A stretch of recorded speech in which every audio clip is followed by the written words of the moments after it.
শ্লোক ২১। অর্জুন উবাচ সেনয়োরুভয়োর মধ্যে রথং স্থাপয় মেচ্যুত। বাংলা অর্থ।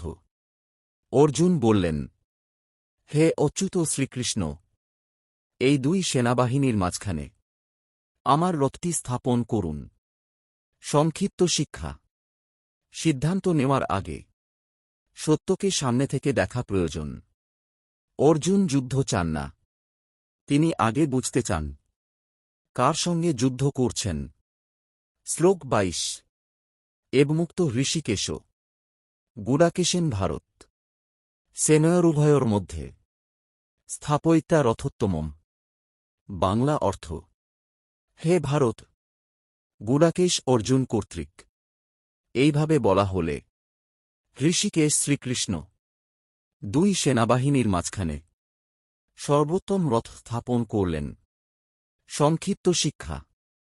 সত্যিকারের গুরু শিষ্যের প্রশ্নের আগে পথ দেখান না, প্রথমে পরিস্থিতি দেখান। শ্রীকৃষ্ণ অর্জুনকে সত্যের মুখোমুখি দাঁড় করালেন। শ্লোক ২৩।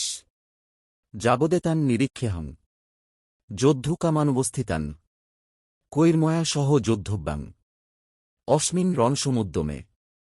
বাংলা অর্থ। যতক্ষণ না আমি দেখে নিই এই যুদ্ধে যারা যুদ্ধ করতে আগ্রহী হয়ে এখানে দাঁড়িয়ে আছে, এই রণযজ্ঞে কার কার সঙ্গে আমাকে যুদ্ধ করতে হবে। সংক্ষিপ্ত শিক্ষা। অর্জুন এখানে যোদ্ধা নন, তিনি একজন সংবেদনশীল মানুষ। কখনো কখনো সত্যকে কাছ থেকে দেখলেই অস্ত্র নামিয়ে রাখতে মন চায়।